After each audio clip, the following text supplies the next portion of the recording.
Halo adik-adik, nah pada video kali ini kita akan belajar tentang apa itu unsur ya. Unsur itu adalah zat tunggal yang paling sederhana. Beberapa contoh unsur yang kita kenal itu misalnya besi, oksigen, nitrogen, dan lain-lain. Nah jika suatu unsur kita lihat dalam mikroskop, kita akan menemukan atom. Nah atom ini adalah bagian paling kecil yang menyusun unsur tersebut dan memiliki sifat dan karakteristik yang sama. Dan ini salah satu contohnya, ini adalah unsur natrium ya, bentuknya seperti ini, dia logam. Di sini kakak punya sulfur atau belerang. Di sini kakak punya emas ya, ini dari penambang emas gambarnya. Nah, kemudian pada zaman dahulu unsur kimia itu sudah punya lambang. Tapi lambangnya itu berdasarkan kesepakatan bersama. Misalnya untuk emas gambarnya gini ya, bulatan ada titiknya. Untuk silver atau perak itu lambangnya seperti bulan, jadi dia mengikuti seperti planet-planet dan sebagainya, karena memang ilmu kimia saat itu belum berkembang dengan baik. Kemudian pada perkembangannya, seiring berkembangnya zaman, ada yang namanya John Dalton. Nah, dia menemukan apa yang disebut dengan atom. Dia menyarankan lambang-lambang baru untuk unsur-unsur tersebut. Ya, tapi seiring perkembangan kimia, terutama adanya proton, elektron, neutron, nah lambang yang digunakan John Dalton ini menjadi sulit digunakan. Apalagi banyak unsur-unsur baru yang ditemukan. Ini contohnya yang digunakan oleh John Dalton. Jadi kalau hidrogen, dia sudah mulai ada unsur ya, ada hidrogen dan nitrogen. Kalau hidrogen dia pakai bulat ada titiknya. Nitrogen bulat ada garisnya. Jadi karena dia menganggap atom itu seperti sebuah butiran, sebuah bulatan, maka semua lambangnya kalau kita lihat bulat-bulat gini ya. Tapi bayangkan ketika ada unsur baru ditemukan, makin lama makin banyak nih lambang-lambang yang mungkin semakin lama semakin aneh dan semakin sulit menghafal. Misalnya sulfur seperti ini, nanti ada lagi yang X gitu ya. Nah itu kan mirip tapi berbeda gitu, itu menyulitkan. Nah sehingga banyak lagi nih, ada lagi lambang-lambang yang lain. Dan yang sekarang kita pakai itulah sistem internasional. Dia menggunakan huruf untuk melambangkan unsur kimia ya. Huruf pertama dilambangkan dengan huruf besar dan yang kedua itu dengan huruf kecil. Jadi bisa satu huruf, bisa dua huruf gitu ya. Contohnya seperti ini. Jadi kalau kita sekarang punya hidrogen, kita pakainya H. Kemudian ada unsur berikutnya yang ada H juga, misalnya helium. Kita pakainya bukan H lagi karena H sudah dipakai oleh hidrogen. Sehingga yang dipakai adalah He. Kemudian kita punya nitrogen, N. Kita punya natrium, Na. Jadi nitrogen ini sebenarnya mungkin ditemukan terlebih dahulu, baru natrium, sehingga dia berhak mendapatkan satu huruf. Tapi si natrium tidak bisa kita pakai N saja, karena sudah punya nitrogen. Sehingga dia pakainya N, huruf berikutnya apa nih? Na gitu. Nanti kalau Na sudah kepake, ketemu lagi unsur ada N, Nt, Nr, dan sebagainya. Bisa seperti itu. Nah, yang paling gampang kita lihat itu unsur yang berawal huruf C. Yang paling pertama ditemukan tuh karbon, sehingga dia punya keistimewaan untuk mempunyai satu huruf C. Tapi ketika kalsium, ya, kalsium itu sudah tidak bisa pakai C karena C sudah dipakai oleh karbon, maka dia memakai Ca. Nah gitu. Jadi mereka menamakan atau melambangkan unsur kimia seperti itu. Kobalt, Co gitu ya. Kadmium, dia tidak bisa Ca lagi karena sudah dipakai oleh kalsium, maka dia pakai Cd. Dan seterusnya. Kemudian unsur-unsur ini ternyata disusun dalam suatu tabel periodik unsur. Nah, ada beberapa sejarah. Yang pertama itu triade Dobereiner. Dia mengelompokkan 3 unsur menjadi satu, di mana unsur yang tengah memiliki massa rata-rata dari unsur pertama dan ketiga. Kemudian ada Octave Millen. Ya, dia mengelompokkan berdasarkan massa atomnya. Jadi dia meneliti atom, oh ternyata atom karbon massanya 12. Atom nitrogen massa atomnya 14, dia urutkan menjadi 8 unsur dalam satu kelompok. Nah kemudian yang menarik, ini ada suatu sistem periodik yang dikemukakan oleh orang bernama Mendeleev. Dia mengelompokkan berdasarkan massa atomnya dalam jalur vertikal yang disebut golongan, dan ada yang dikosongkan. Nah kenapa dikosongkan?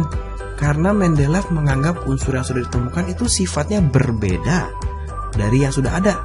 Harusnya nanti ada unsur yang lain yang akan mengisi. Nah, contohnya seperti ini. Di sini ada yang kosong nih. Ada yang kosong. Ya, 44. Nah, ini ada yang kosong nih, kalau nggak salah germanium. Nah, dia tidak diisi terlebih dahulu. Kenapa? Karena pada saat itu belum ditemukan. Tetapi si Ti ya tidak bisa masuk ke golongan ketiga, grup ketiga ini. Karena sifatnya ternyata miripnya sama karbon. Nah, kalau si Newland memaksakan masuk. Nah, kalau Newland bedanya dia memaksakan masuk. Kalau si Mendeleev enggak. Menurut dia ini tidak tepat kalau Ti masuk di grup ketiga. Dia tepatnya masuk di grup keempat. Grup ketiga diisi siapa? Masih kosong, kita belum tahu. Nanti akan ditemukan unsurnya. Seiring berkembang lagi, nah ini adalah tabel periodik modern ya. Jadi dia menggunakan kenaikan nomor atom. Nomor atom itu apa? Itu adalah jumlah proton pada setiap atomnya ya.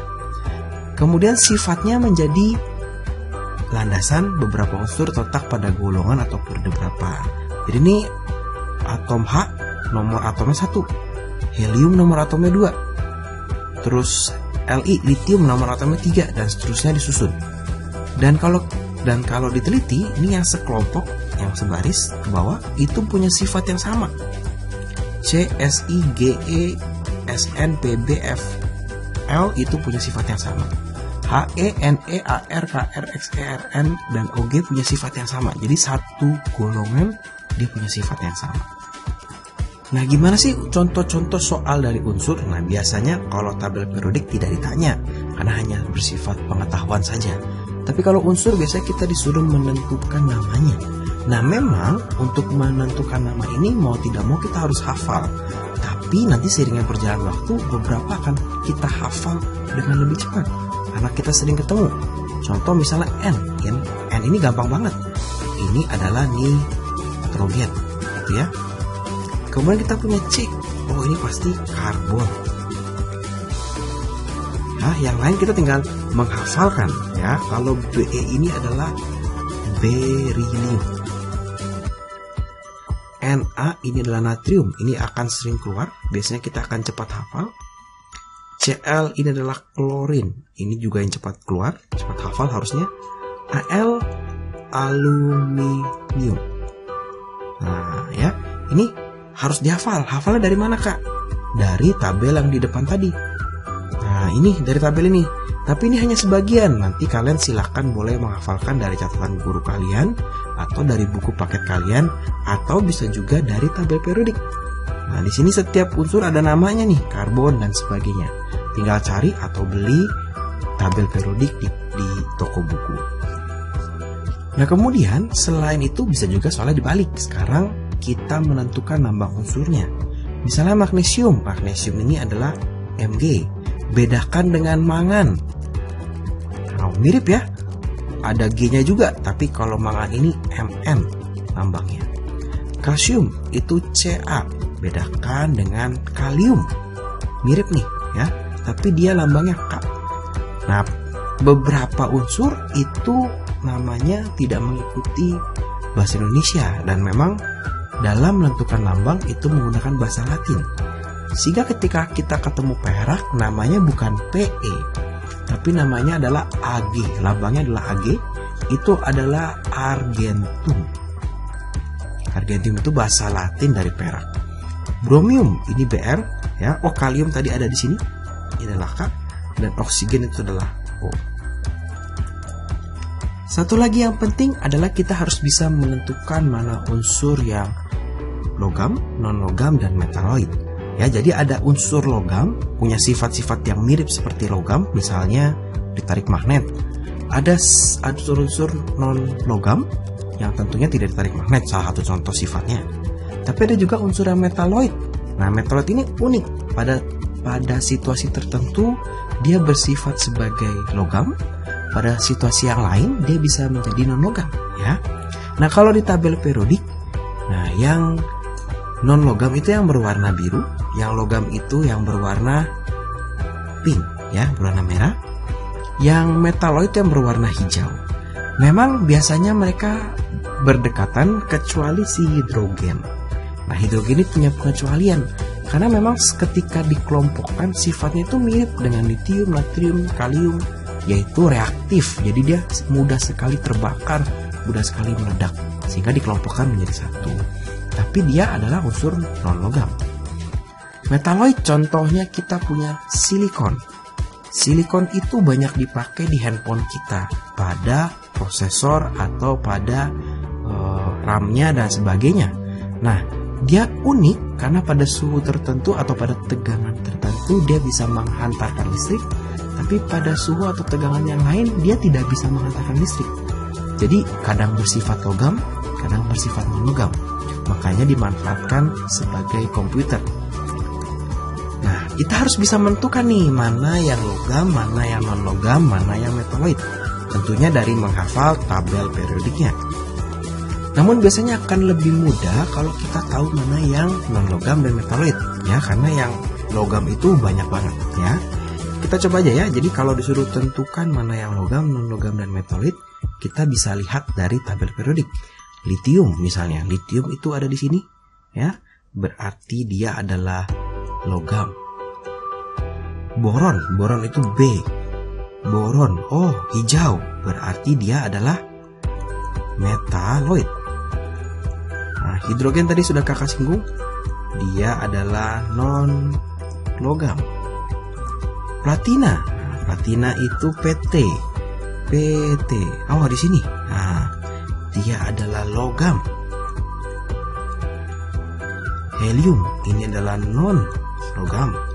Silikon tadi sudah kita bahas, dia adalah contoh dari metaloid. Nitrogen itu adalah contoh dari non logam. Nah, kalau nikel itu adalah logam. Nah, kita coba lihat selenium, Te. Nah, di sini nih, Te, ternyata dia adalah metaloid. Nah, memang kita harus banyak menghafal dan harus banyak mau menghafal.